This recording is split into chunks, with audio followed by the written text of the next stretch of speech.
A $50 fake identity from the dark web can end up burying a property owner in thousands of dollars of legal fees.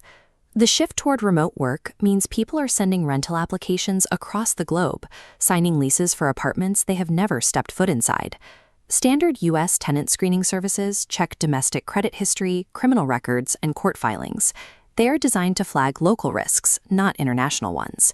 If an applicant's entire financial and identity history exists overseas, these standard checks return no data, leaving property owners with no defense against cross-border fraud. In Chicago, a landlord received an application from Andrei Kovalenko, a Belarusian IT project manager purportedly relocating for a new job.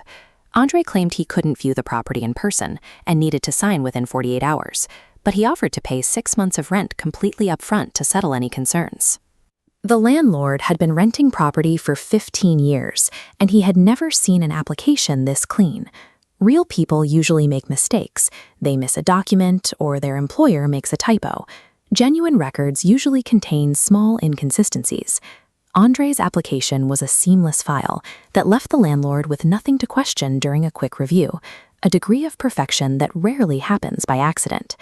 To understand why the application looked so good, we have to look at the first document provided, the Belarusian passport. Post-2012 Belarusian passports require 2 letters, then 7 digits. This passport had 8 digits, with an invalid regional prefix.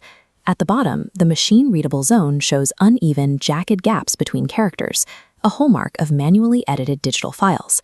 This document is a standard template sold on digital forgery forums for under $50. The very foundation of the applicant's identity was built on a cheap digital file rather than a verifiable government record. The employment letter came from a company whose website was registered just 11 days before the application was submitted. The business did not exist in the Illinois Secretary of State Registry or the IRS database. The corporate letterhead claimed the office was in Naperville, but the zip code printed in the address actually belongs to Joliet, 30 miles away. The bank statements showed a healthy salary, but they contained a single Cyrillic character that is not used in standard bank output. It was a sign that a template had been manually adjusted to show the desired numbers. The landlord reference used an untraceable Gmail address. It replied in 4 minutes, using language that mirrored Andrei's own emails word for word. Taken together, these 4 documents prove the package wasn't real history, but a set of files hastily assembled to pass a casual inspection. That offer of 6 months rent up front is the core of the trap.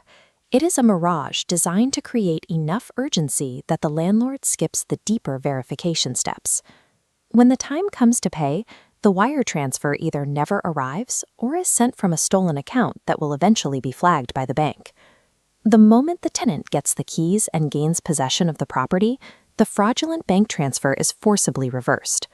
The promise of upfront cash is designed to stop a landlord from asking questions. It creates a sense of security that holds just long enough for the scammer to get inside. Once a scammer has possession, they can use local tenant protection laws to delay any attempt at removal. The financial impact is massive. A scammer's $50 investment in fake documents can result in a landlord losing over $8,000 in legal fees and months of drained rental income.